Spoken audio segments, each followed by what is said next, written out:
Yeah, I think we should open a cafe. I really want to. It's just a case I really want to, but it's such an expensive startup cost. The thing is, I don't know anything about running or setting up or anything to do with the cafe. I know how to like go in and buy coffee. That's about it. It's a great place to start. Yeah, I know what that process looks like, but I don't know how else it works or what you do, or even like how many cups do you order? Like coffee. What if you run out of coffee beans? We're thinking of setting up a coffee shop, but there's quite a few pros and cons to this new venture of ours. Let's talk about some of them. So the pros are it could be financial security. It could give us something that could like see us through these uncertain times, which would be nice. Another thing would be that there's a narrative there. There's a story. I could film it and film the whole process of a couple of fucking idiots setting up a coffee shop who don't know what they're doing. That's another pro. Third thing would be it could lead on to other things. Maybe this could be our first coffee shop and then we could set up more. So there's the pros. The cons are, well, we'd have to get out a big business loan, and then if it flops, it kind of leaves us screwed.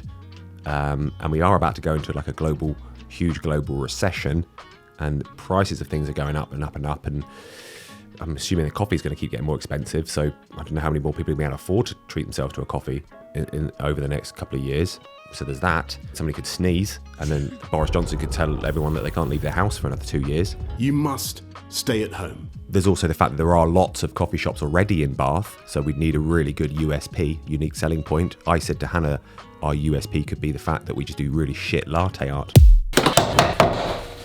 Here we go. Now this isn't from lack of trying. I've quietly been trying over the past couple of years to master this art and not been able to do it. I don't know why. I don't know what it is. I don't know what's preventing me, and it's definitely not the tools, because I've used this Sage twin boiler thing, and I've seen people use this and do latte art on this very boiler, so it's not the machine, unfortunately, it's me. I've got a lovely frothy milk, perfectly frothed, perfectly creamy. Whew. So, start low, come up high, low, wiggle. Fuck's sake, man. Also, another big con is that we'd have to work on it a lot, because I think it would take a while to break even. So we'd probably have to be in-house working, churning out coffees every day, which means we would have less time to work on our other ventures, which puts us at a lot of risk if we're going all in on one project and then the other projects aren't being nurtured enough. So that's another risk. Yeah, it's just another one of those things that we're trying to do. Yeah. It's a beautiful day today, so the boys and I are gonna walk into town today, mainly because Rufus cut his hair off with some nail scissors, so we have to take him to the hairdressers to get it sorted out because it's so bad that we can't do it ourselves. So little Rubert has something called trick, which is short for trichotillomania, which is an obsessive compulsive disorder for pulling out your hair.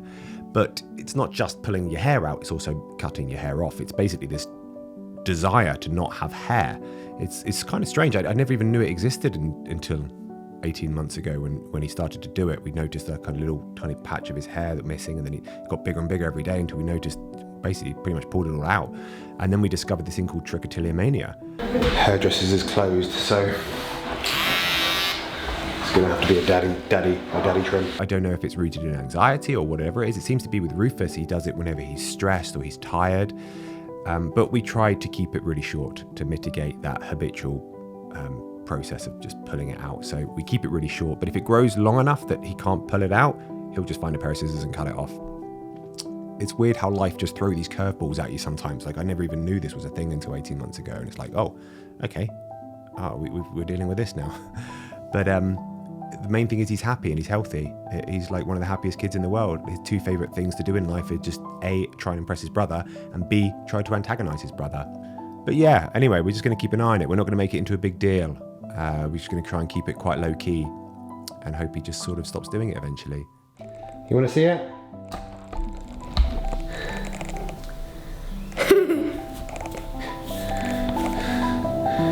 Kind of suits you. Good, that's not. You silly sausage. Suits you though. I like it. I think you look quite cool.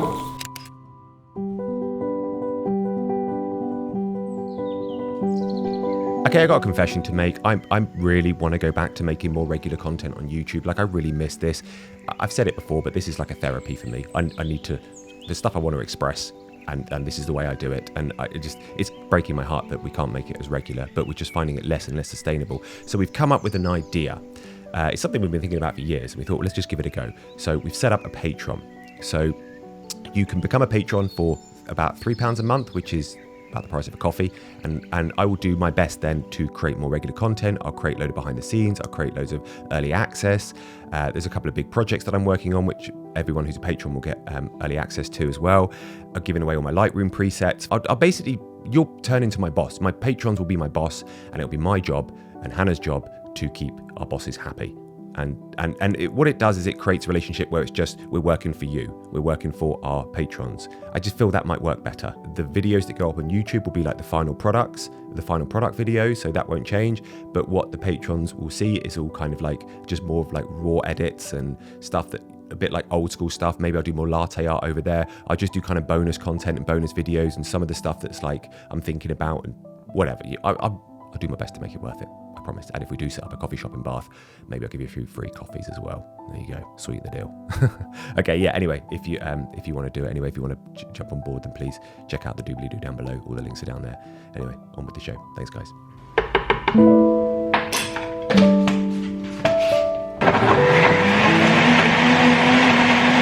I am off to a hot yoga class. There's a new studio that's opening up in Bath that's meant to be actually hot.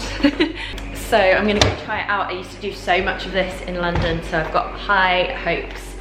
I am just packing up all my camera gear because we're taking you to Devon. And we're going because I checked Instagram yesterday, and one of my favourite illustrators is this guy called Wilfrid Wood, and he happens to be doing this kind of pop-up thing where he's just going and doing street portraits for 15 minutes. He just sketches people. So I've booked the whole family in to get one each done. Me, Grayson, Hannah and Rufus, and we're taking Grandma down too. And yeah, so I'm going to get him to do our illustrations because I've always wanted one. So we're going to go down there now and yeah, load everyone up in the car, go down to Devon. It's about a 2-hour drive, stay there tonight in an Airbnb, and then drive back tomorrow. So yeah, you're invited. Let's go.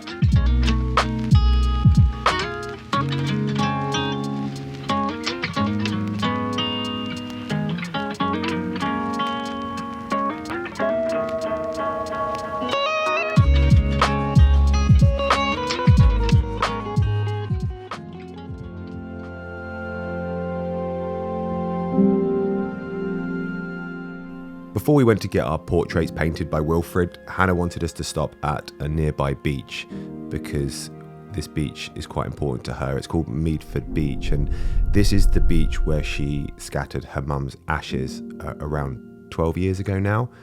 And she likes to come back here every now and again and just sort of, I don't know, just say hi to her mum, I guess. So it's important for her to come back here every now and again. So we had a little stop off at Meadford Beach, and Hannah said hello to her mum, and then off we went.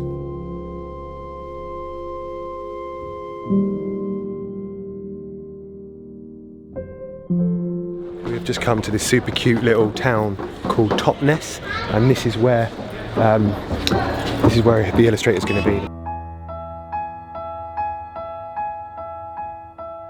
I think what I appreciate so much about Wilfrid's paintings is that they feel like a counterbalance to this weird obsession we have with portraying these highly polished versions of ourselves. There's just no hiding with Wilfrid. He has no interest in making you attractive or sexy. He only cares about highlighting all of our wonderfully unique, deformed, warped and crooked peculiarities. His paintings have even made his subjects cry because they speak a version of the truth that many of us don't want to hear.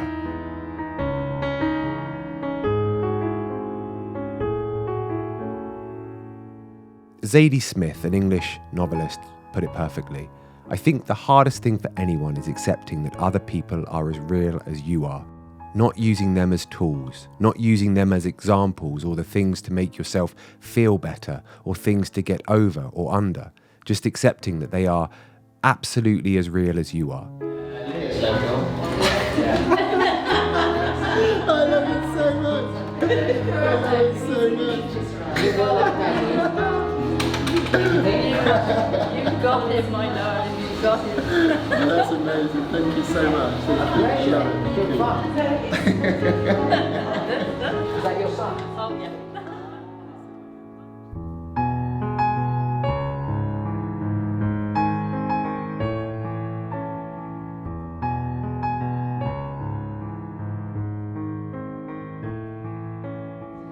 Yeah. It's better not to overdo it. That's Yeah, There's exactly. always this tipping point between making it better and making it suddenly make it worse. That's amazing. I love it. That's amazing. Thank you so much. Pleasure.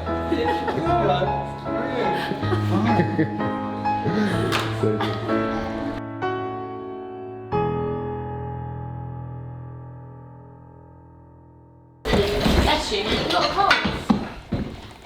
Come on, Marie. Brush your teeth. We need lunch and dinner. It's 9 a.m. in the morning. 9 a.m. in the morning. All had a good night's sleep. In our little house in Plymouth. Plymouth is the sort of place where divorced dads go to die. Don't touch that. Don't touch that. Don't touch it. Just get off it. Don't, when I say don't touch it, I mean just let go of it right then and there, not like fiddle around with it for 2 more minutes. What a lovely face of mine. You're so narcissistic. Okay, am I talking to you? Did you wash your teeth? I love your little pal. What was that? Like a weird duck. What did that do now? Oh, don't ever do that. Oh, gross.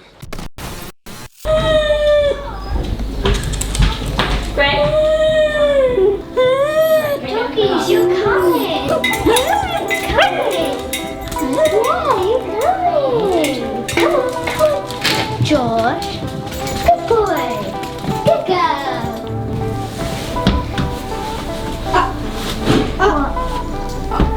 You can't do that.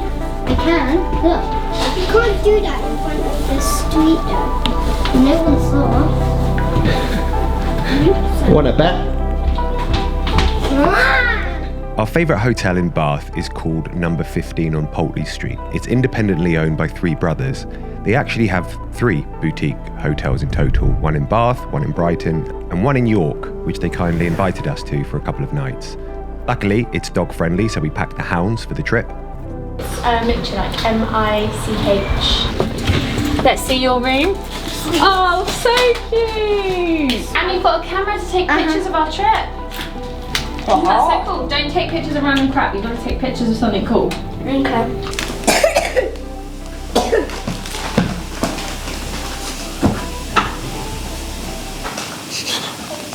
They're so feral, aren't they? You like that, George? Yeah, so let's amble tomorrow. I go to Betty's tea room is the only thing I want to do. Betty's tea room and amble. Then look around, get some nice shots, have a look, just see what the city's saying. Get a general feel for it, yeah? Hopefully there's not too many tourists. They ruin everything, tourists. Do you want to watch cartoons in bed? Yeah, let's watch cartoons in bed.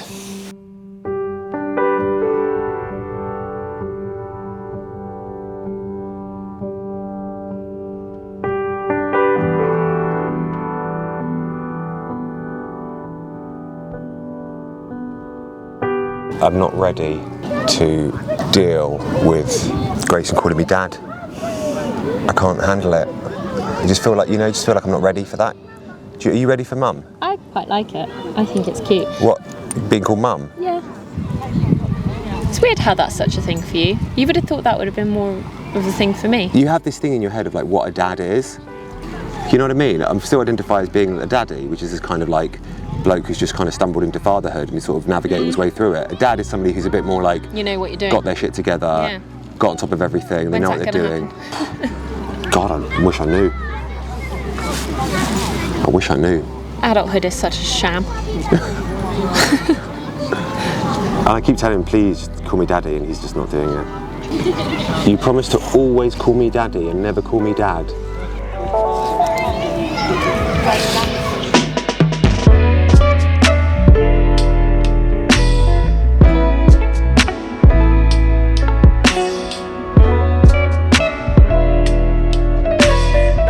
One of the things I really wanted to do when we came to York was go to Betty's Tea Room. Apparently it's like the place to go, but the queue is just, I'm not doing that, no way. I don't care how good your tea is, I'm not queuing Betty, no chance.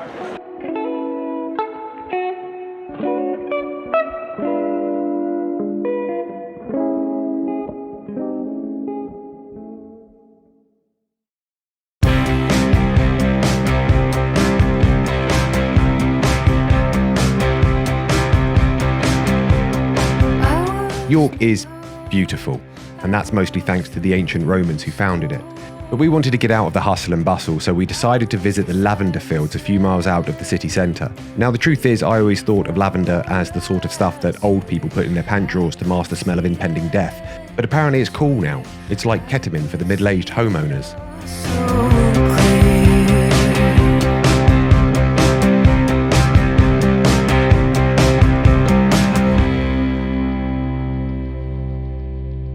Hannah, we should get a lovely shot of you running your hands through the lavender like this. Why is it old women like lavender? It's such an old woman thing, isn't it? I don't think it is anymore. Is it not? All the hipsters getting into it now. Well, the oil is meant to be really good for like sleeping and calming, isn't it? But Like it's just a natural remedy for lots of things, I think. We got some lavender TikTokers. Oh Christ. It's really nice and everything, but I did expect it to be a bit more Lavendery? lavendery, I think is the right word. I mean, there's a couple of sprigs over there, but they did call it lavender fields, and I'm not seeing much lavender. Rufus, did you have a good time in York? Yeah. Grayson, did you have a good time in York? Yeah. Mummy, did you have a good time in York? Yeah. Should we go home now? Yeah. Let's go. Thank you so much to everybody for watching this week's video. I hope you enjoyed parts of it.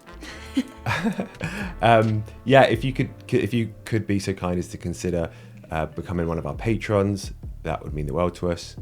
We'll make sure we'll do everything we can to make it worth it. And also a massive, great big thank you to Guest Hotels for inviting us down to go and stay with them in York. We had a great time. Kids loved it. Dogs loved it. Oh, well, it's so nice to go somewhere where you can take your dog to a hotel, but you can just take them down to dinner, and there's no like guilt or like crying dogs in the hotel room. Like it's just really nice that they are so accommodating for pets. Yeah, so thank you to those guys. Also, it's really nice when you go into a hotel and you kind of meet other people that have like stupid tiny dogs that they want to take everywhere.